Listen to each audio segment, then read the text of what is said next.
What's going on, guys? So today I'm going to be replacing my 1979 Toyota Pickup's brake master cylinder. So just want to go over a couple things you need before we get started. So things you're going to need are flare wrenches, which are these. Sorry for the cars. So you need these for your brake lines because you don't want to round off the nut or bolts that go into the master cylinder, which is why these are double-sided walls. You need those. You want to have gloves on because brake fluid can cause cancer. It's known to cause cancer apparently.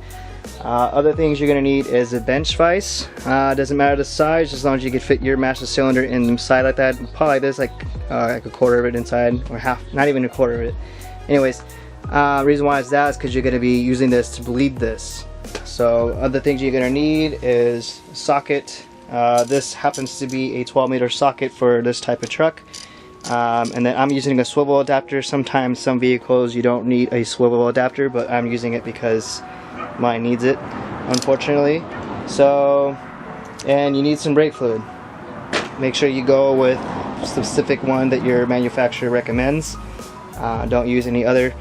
So sometimes you get lucky when you order a master cylinder, you'll get these little plugs for the little brake line ports. These are to plug them up when you add, or when you're done bleeding the system. Only reason why you want to put these on there so you don't make a mess, because it will start dripping.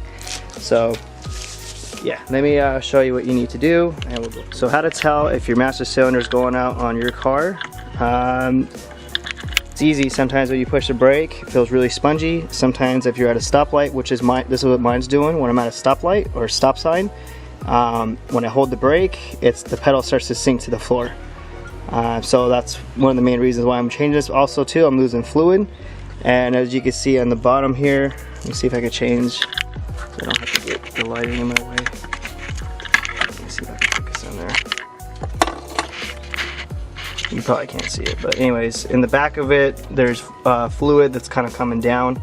It's not like new fluid, but it's old fluid, and it's obvious that this thing's on its way out already. So that's the reason why I'm replacing it. So yeah, plus I don't know how much mileage this car or this truck has. So yeah, let me see if this is a better view for you. Probably can't see it, but you could just tell it's like really old. But on the very bottom there's just old gunky stuff.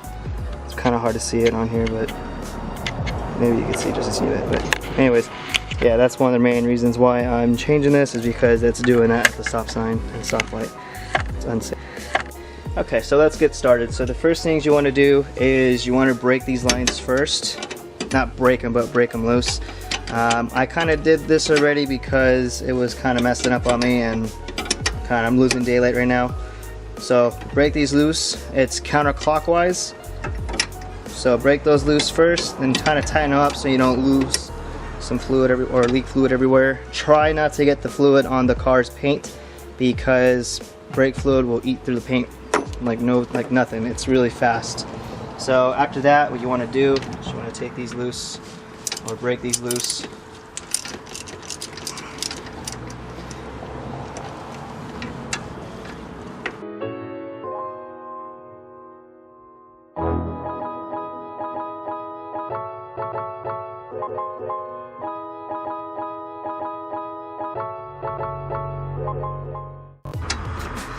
I'm not too worried about getting brake fluid on this already, because this paint inside here is already messed up from the previous owner. There's already brake fluid that leaked everywhere, so I'm not too concerned.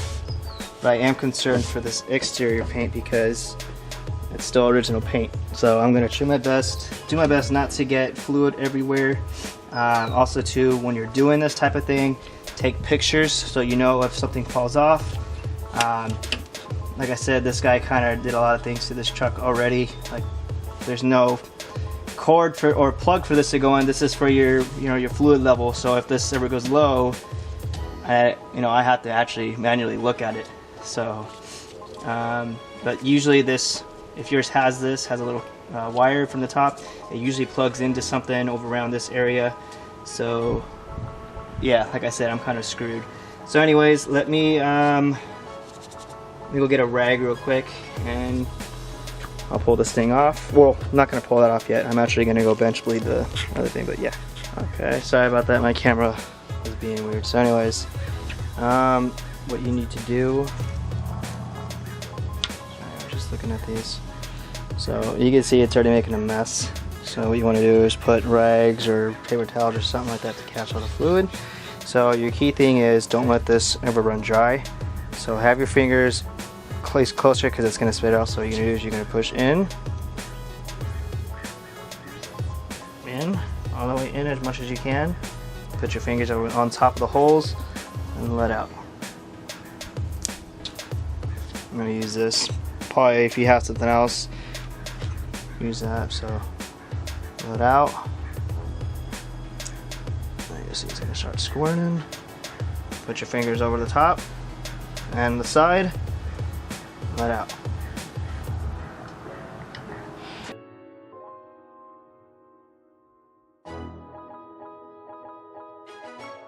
But by doing this, you're not letting air get inside the holes, which is going to get inside the master cylinder. You don't want that because then it'll still be spongy when you break.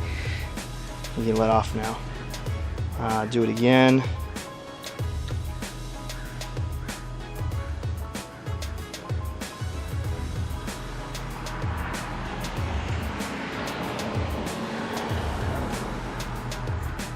Oh, I got it to go more. See, I wasn't pushing air all the way. Oops. But okay. Well, I just gotta do this longer now. Let out.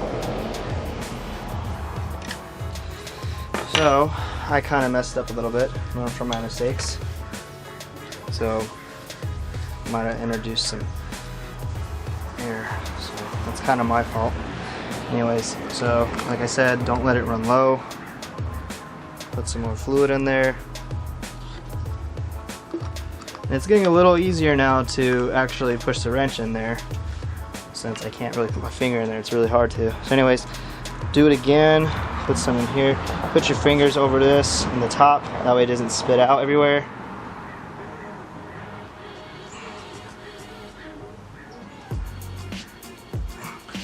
Push it all the way in until it stops and let off.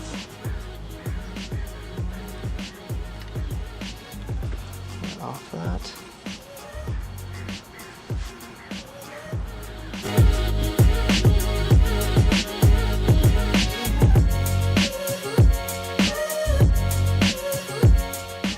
I think I'm alright.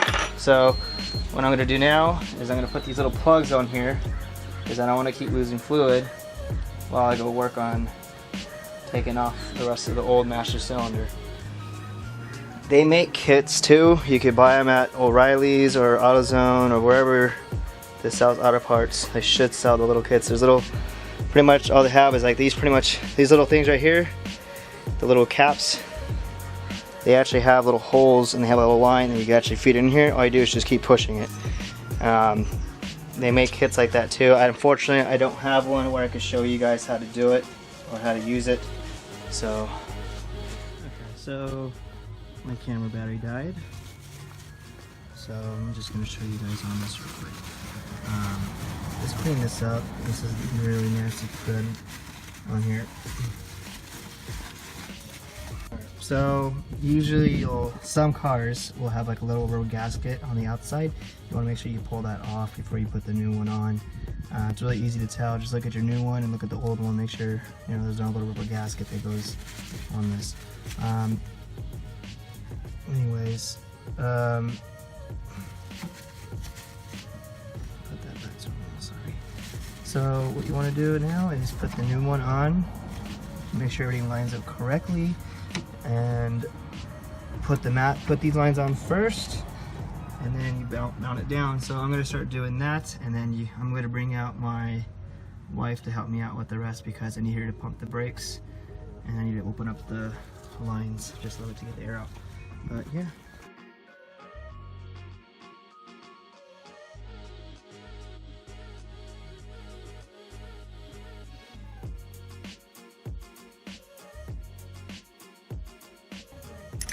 Alright, so here we go. We're bleeding this, and with my wife, she's helping me out. So you do one at a time. Here, So have her pump it like 4 times and help them hold it. And then, are you holding it? Okay, hold it. You see all that come out. All right. Now the other one, let's see, pump it 4 times and hold it. Is it getting hard? Hold it. Basically, by doing this, you're getting rid of all the air bubbles that you accidentally put in. I mean, it happens no matter what. You got to do this once you put a new master cylinder inside. So yeah, sorry guys, again, one-handed, it's really hard. And then, okay, go ahead and pump it 4 times. Hold it. Are you holding it down? Okay.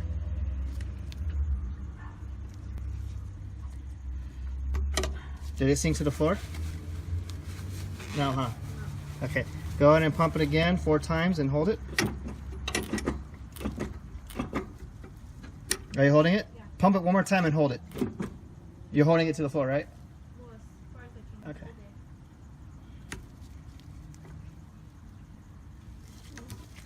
Okay. Okay. All right, let off.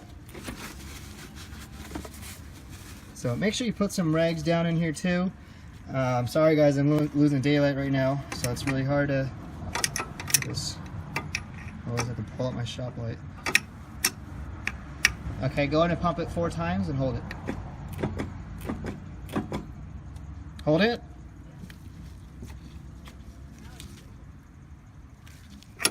Let off. Alright, I think I should be good. So, yeah, I think I'm good. I'm gonna go test drive it real quick. Alright. And what she means by that is we have our baby with us right now. So, yeah. That's how you do it, guys. I'm gonna go test drive this to make sure everything's okay with it. If anything's wrong with it, I'll come back and update, but I doubt it. But yeah, here's the new one. Mechanics charge a lot of money to put this in. Well, I don't think you guys should pay that. You should just do it at home. It's really fun to do this kind of stuff, and it makes you feel proud and whatnot that you're able to do this kind of job. But yeah, guys.